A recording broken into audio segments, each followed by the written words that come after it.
Good morning students. आज हम पढ़ेंगे चैप्टर 14 मेहनत का फल। तो मेहनत का फल पार्ट में हमने देखा, अभी तक पढ़ा पार्ट 1 और पार्ट 2 में कि किस तरह से कोई भी काम छोटा या बड़ा नहीं होता। हम जो भी काम एक छोटे स्तर से भी करते हैं, यदि हम उसको पूरी मेहनत और लगन के साथ करते हैं तो उसमें हमें सफलता ज़रूर मिलती है, हम ज़रूर सक्सेस होते हैं। तो इसमें एक ऐसे बच्चे की, लगनशील बच्चे की कहानी बताई गई है जिसके पिताजी जूता बनाते थे और वो अपने पिताजी के साथ छुट्टी के दिन उनके पास जाता था, उनकी मदद करता था और जूता बनाना सीखता था। और पार्ट 2 में आपने देखा कि किस तरह से वो बच्चा जब थोड़ा बड़ा हो जाता है और उसको वो काम आ जाता है जूता बनाने का, तो फिर वो एक पेड़ के नीचे अपनी जगह, एक सड़क पे पेड़ के नीचे एक जगह ढूंढ लेता है और वहाँ पर काम करना शुरू कर देता है, जूते पॉलिश का, जूते की मरम्मत का, जूते बनाने का। जिसके जूते टूटे होते हैं उनको सही करना पड़ जाते हैं, उनको सिलना, इस तरह का काम करने लग जाता है ना। तो आइए इसके आगे फिर क्या होता है, उसका एक फ्रेंड, उसका जो दोस्त होता है, वो उसको ये सलाह देता है क्योंकि उसके पास बहुत सा काम आने लगता है, क्योंकि वो बहुत अच्छा और पूरे मन से और बहुत अच्छे ढंग से काम करता था। तो उसके पास बहुत सारे लोग काम लेके आने लगते हैं। तो उसके पास काम तो बहुत आता है लेकिन उसके पास जगह की कमी होती है ना, तो वो इसलिए अब बहुत सारे लोगों को मना करने लगता है कि उसको जूते रखने की जगह नहीं होती उसके पास। तो उसका एक दोस्त उसको सलाह देता है कि सामने बाज़ार में एक दुकान खाली है और वो उस दुकान को किराए पर ले सकता है। तो उसने एक दुकान वो किराए पे ली और उसमें साथ में ही 1-2 आदमी भी काम के लिए रख लिए। तो काम कितना भी ज़्यादा क्यों ना हो नहीं होता था, लेकिन फिर भी वह किसी भी काम को जल्दबाजी से नहीं करता था, क्योंकि उसके पिताजी ने उसको समझाया था और उस बात को उसने, उनकी सीख को उसने अपने जीवन का मूल मंत्र बना लिया था और वो काम करने लगा था। तो आइए उसकी आगे का पढ़ते हैं हम कि पार्ट 3 में उसने आगे इस स्टोरी में क्या होता है।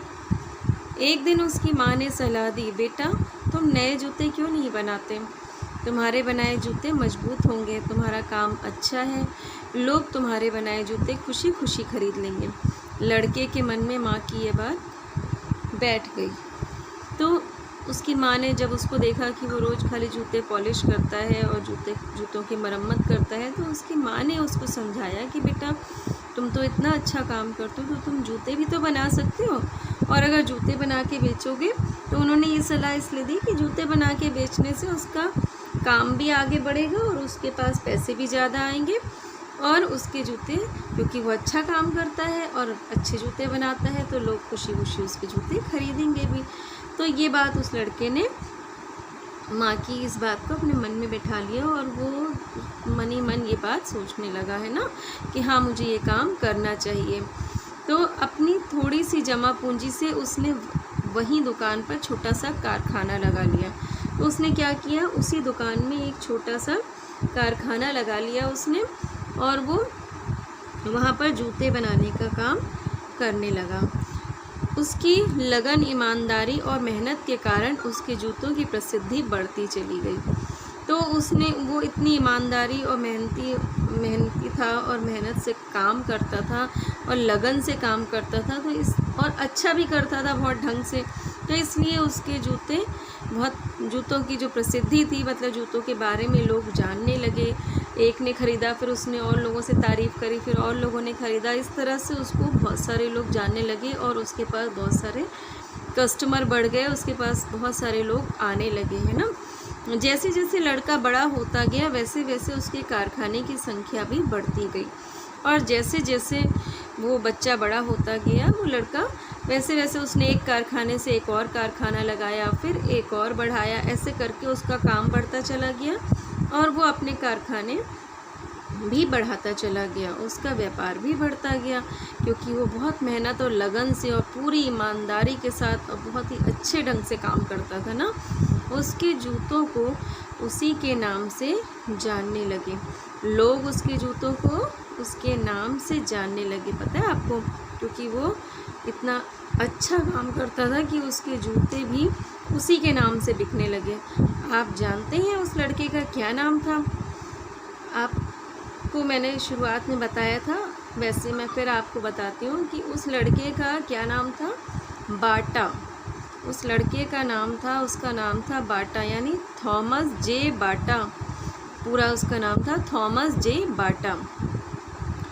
तो इनका जन्म, थॉमस जे बाटा का जन्म 17 सितंबर 1914 को प्राग यानी चेक गणराज्य में हुआ था। तो थॉमस जे बाटा का जन्म 17 सितंबर 1914 को प्राग चेक गणराज्य में हुआ था। आप भी अब आपने ये नाम सुना तो आप भी पहचान गए होंगे कि बाटा शूज़ कंपनी आज की दुनिया में इस समय प्रेजेंट टाइम में कितना पॉपुलर है। और आप खुद भी, बच्चे भी स्कूल के जो शूज़ हैं मोस्टली इसी कंपनी के पहनते हैं।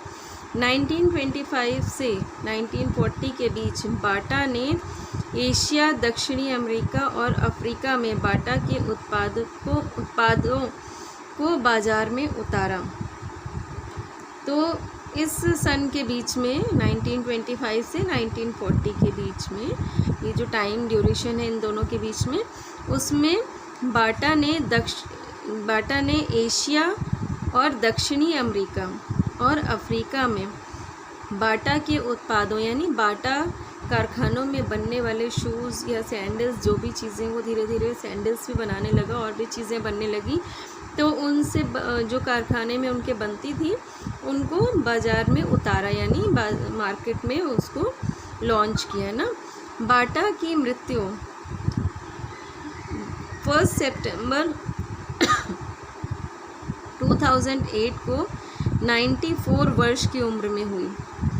तो उनकी मृत्यु कब हुई? 1 सितंबर 2008 को 94 वर्ष की उम्र में, यानी वो 94 ईयर्स के हो गए थे तब उनकी मृत्यु हुई है। ठीक है बच्चों, तो आप देखिए आज हमें ये पता चला कि ये बाटा के शूज़ जो हम इतना जानते हैं, जिनके बारे में उनकी स्टोरी हमने कभी नहीं सोची थी, या हम कभी इमेजिन भी नहीं कर सकते थे कि वो कितनी छोटी सी जगह से उन्होंने काम शुरू किया और वो कहाँ तक उस काम को लेकर आ गए, है ना। तो आप देखिए आज बाटा के बनाए जूते घर घर में पहने जाते हैं, है ना। ये तो बिल्कुल सही बात है कि हर घर में बाटा के जूते कोई ना कोई तो ज़रूर पहनता है और घर घर में पहने जाते हैं। अपनी मेहनत और लगन के बल पर ही वे इस मुकाम तक पहुंच पाए। उन्होंने इतनी मेहनत करी, सड़क पर काम किया और फिर सड़क से फिर एक दुकान ली किराए पे, फिर उससे आगे बढ़े, मेहनत करते चले गए। निरंतर मेहनत करते करते वो इतने अच्छे मुकाम पर पहुंच गए।